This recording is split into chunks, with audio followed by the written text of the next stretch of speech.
अच्छा नेताजी, आपको ऐसा लगता है कि आप पॉलिटिक्स में आके गलती कर दिए हैं? जिसको हम कहना नहीं चाहते हैं आपके चैनल के माध्यम से। कहिए। नहीं कहेंगे ना। एक और सवाल। हाँ। एक और सवाल। अगर मान लीजिए माले से महागठबंधन का टिकट माले में चला जाता है और हिना साहब निर्दलीय लड़ती हैं जी, तो रिजवान अहमद किसके लिए वोट मांगेंगे? कि जनता जो है ना, जिस समाज से हम आते हैं, इस समाज को लालटेन का सिंबल चाहिए। लालटेन का सिंबल लेकर के जो आएगा उसके साथ हमारा समाज खड़ा हो जाता है। लेकिन भाई खड़ा होगा तो भाई के साथ समाज नहीं खड़ा होता है। उसको भुटकटवा कहेगा, उसको एजेंट कहेगा, उसको कहेगा काहे खड़े हो गए हैं। ये सारा झेलना पड़ता है हम ही लोगों को। धीरे कॉन्फिडेंस को लूज करता है, शायद सी बात है। क्या चाहे जितना भी ताकतवर इंसान हो, लेकिन उसका थोड़ा सा कॉन्फिडेंस लूज हो ही जाता है, धीरे धीरे हो ही जाता है। तो आज मेरा कॉन्फिडेंस मेरे लोग थे जो कल के किसी और के यहाँ चले जाते हैं और किसी और का जय जयकार करते हैं, हमारा नहीं करते हैं। हमारा ही समाज हमको कोसता है, दूसरा समाज नहीं कोसता है। आज देख लीजिए हमारा समाज का स्थिति ये है कि आज लीडरशिप की लोग बात करते हैं। हम अपने समाज में लीडर देते कहाँ? जनता की समस्या है। बिजली बिल तो से तो आज भी लोग परेशान हैं। पहले रिजवान अहमद रहे। बिजली बिल से तो आज भी लोग परेशान हैं। बिजली बिल की जहाँ तक बात है तो उसके लिए बिजली बिल में जो काम कर रहे हैं वो मनमानी कर रहे हैं। बिजली का कनेक्शन काट दिया जा रहा है कि आपके पास कागज सही नहीं है, 500 की जगह पे 50,000 बिल आ जा रहा है, उसमें बीच में दलाल वो गलत। मजबूत दावेदार गठबंधन से पूछ रहे हैं ना, गठबंधन पार्टी से पूछ रहे हैं। गठबंधन पूरे गठबंधन में ही ले लीजिए। गठबंधन में तो माले भी है, कांग्रेस भी है, आपको कम्युनिस्ट भी है, बहुत जेडीयू भी। जेडीयू की सीटिंग एमएलए एमपी है ना। इनमें तो नेता कौन है? नहीं, आप पार्टी की बात कीजिएगा तो पार्टी में आरजेडी में सबसे कद्दावर नेता श्रीमती हिना साहब हैं। जेडीयू की बात कीजिएगा तो सिटिंग एमएलए एमपी हैं, अजय सिंह के पत्नी हैं कविता सिंह। जेडीयू भी हमारे अलायंस पार्टनर है, हम उसके अलायंस पार्टनर हैं जी। माले के लोग हैं, कांग्रेस है, तो खैर कांग्रेस तो खैर यहाँ नहीं है।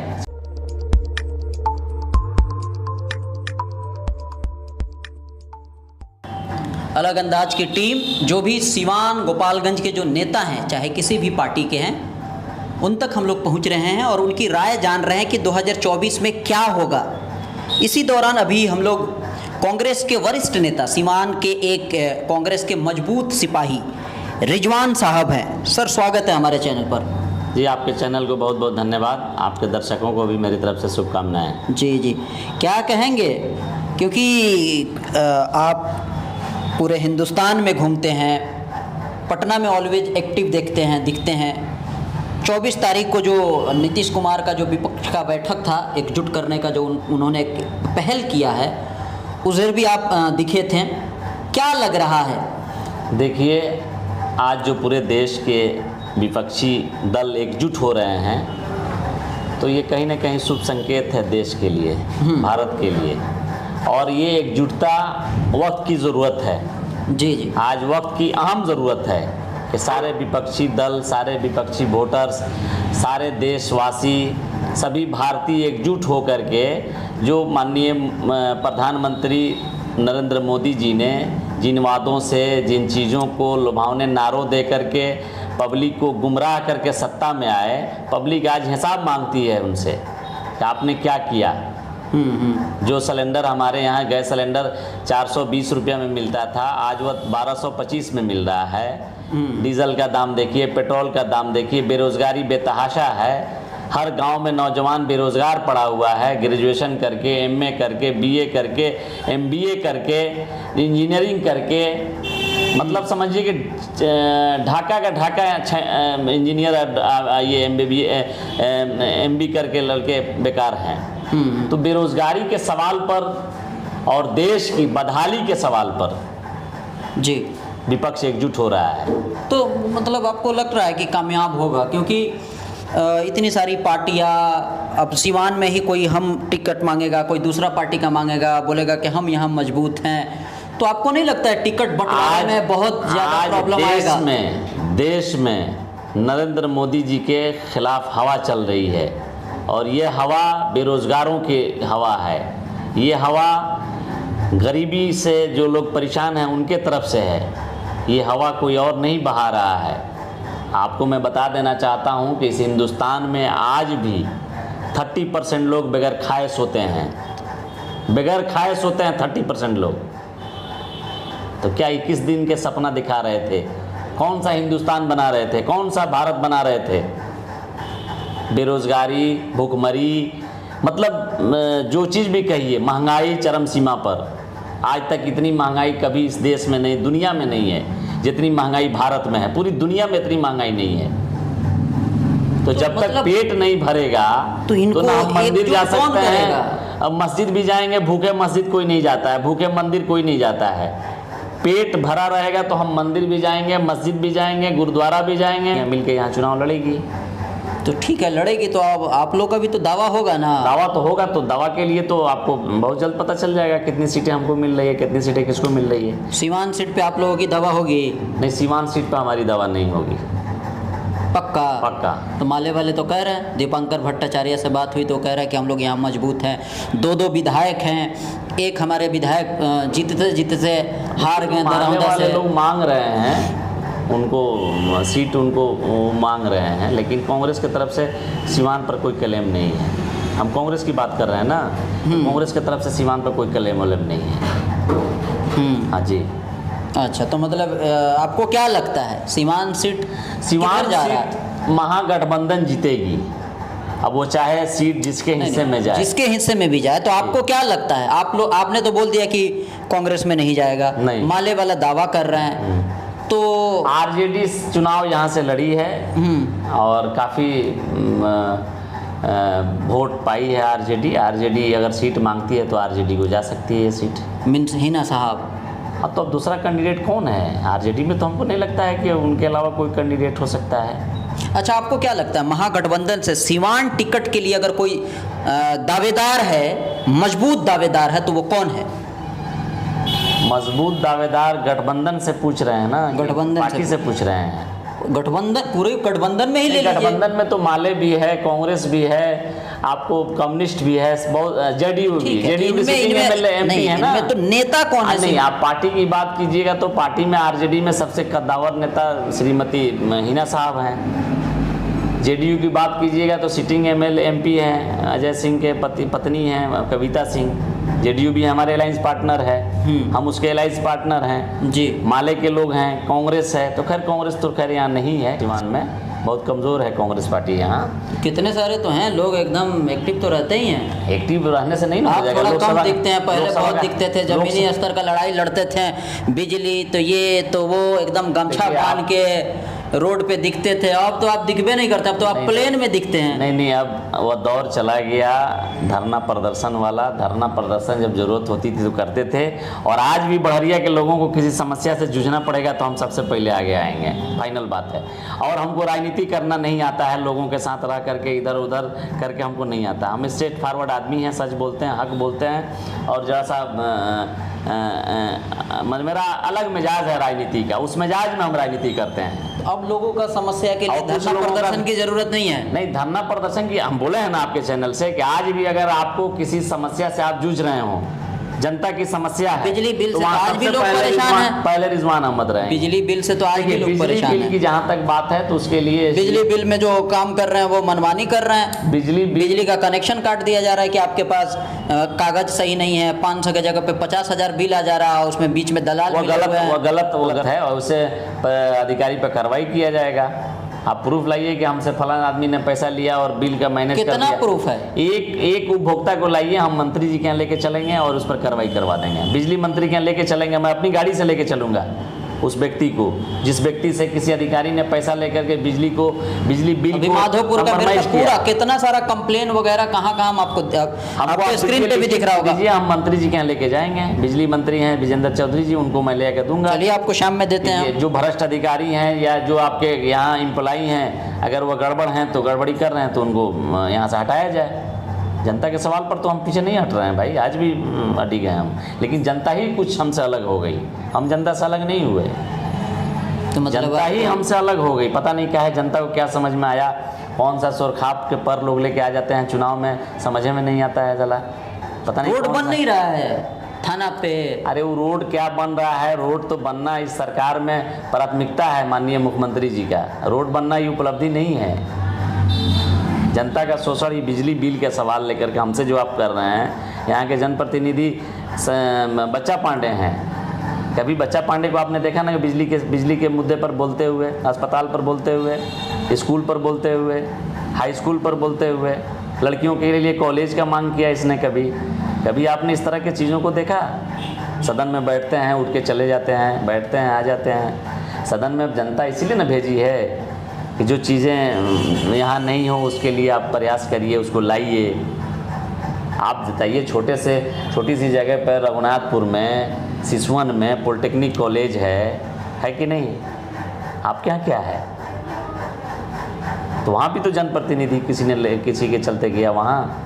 तो मतलब आप, ठीक है, नेता के प्रति जो भी है, लेकिन आप इतना जनता से मायूस क्यों हो गए? हम जनता से अभी मायूस, तो आपकी पूरी जिंदगी है। हम जनता से मायूस नहीं हैं। जनता हमसे थोड़ी दूरी बना ली, लेकिन हम दूरी आज तक जनता से बनाए नहीं हैं। तो आपको कहाँ लगता है, कहाँ कमी है जिसकी वजह से जनता आपसे दूरी बना ली है? जनता को सिंबल चाहिए लालटेन का।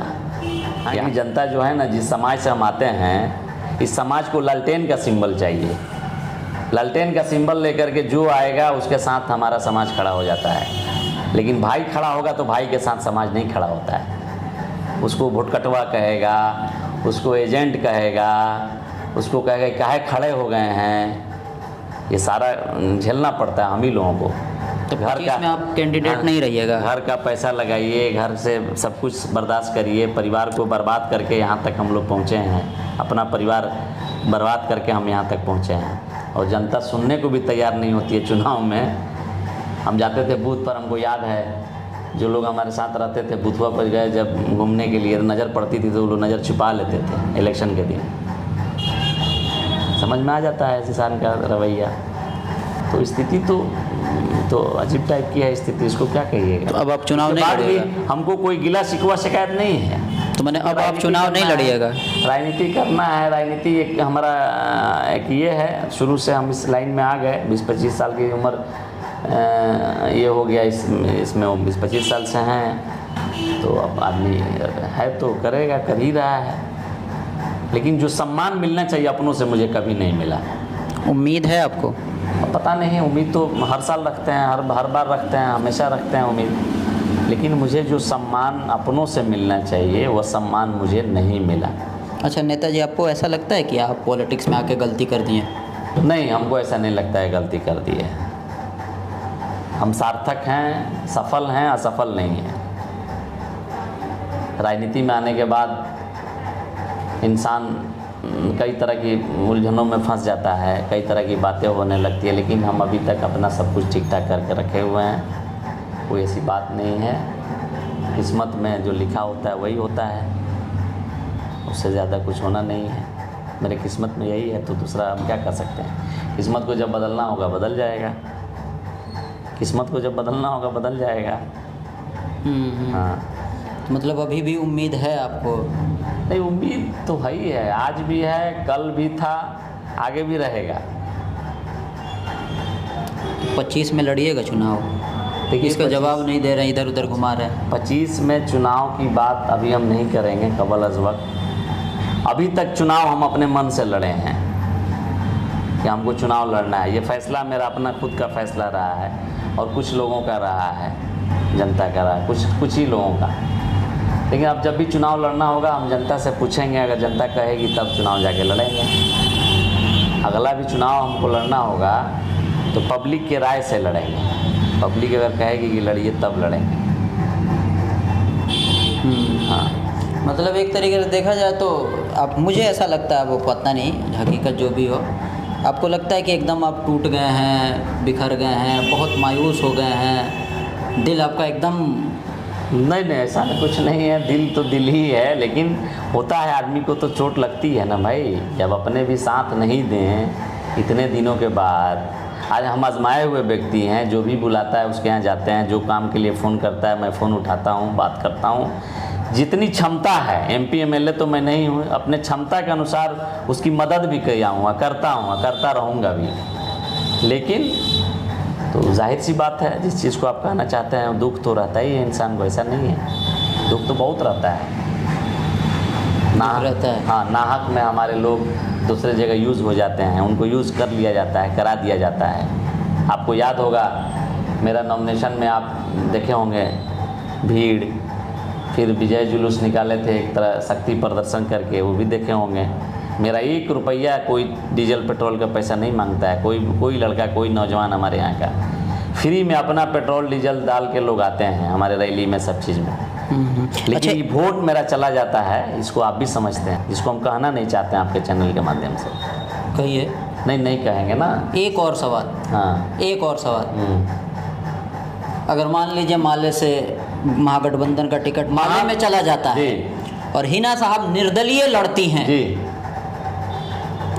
तो रिजवान अहमद किसके लिए वोट मांगेंगे? वो तो आने वाला वक्त बताएगा, अभी काहे के लिए पहले ही बता दें किसके लिए हम वोट मांगेंगे। लेकिन मेरा पहला प्राथमिकता होगा कि महागठबंधन को हम सपोर्ट करेंगे।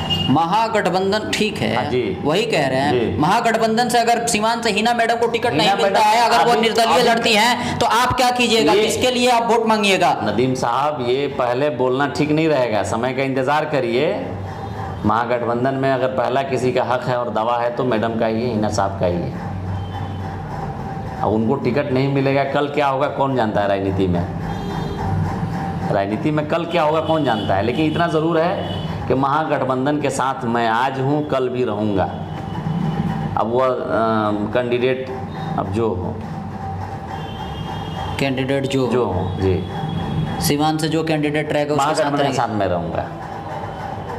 महागठबंधन के साथ। जी जी जी। लास्ट में क्या कहेंगे लास्ट जनता से? जनता से हम क्या कहेंगे? जनता से यही कहेंगे 2024 में एक बड़ी लड़ाई लड़ रहे हैं लोग। विपक्ष एकजुट हो गया है, सब लोग एकजुट होकर महागठबंधन को बेरोजगारी के खिलाफ, महंगाई के खिलाफ, बदउनवानी के खिलाफ, इन सब के खिलाफ एनडीए को वोट नहीं करें, महागठबंधन को वोट करें और देश में एक स्वच्छ छवि के, ईमानदार छवि के नेता को नेतृत्व दें और ये सम्मान दें। नेताजी, एक और बात हम अपने से कह रहे हैं कि अब पहले जितना एनर्जेटिक होके बोलते थे मीडिया में या कहीं भी, एक बातों को मतलब किसी भी सवाल का आप मुखर होके जवाब देते थे, तो मैंने उसने मेरे ज़ख्म का कुछ यूँ किया इलाज, मरहम बिगर लगाई तो कांटों की नोक से।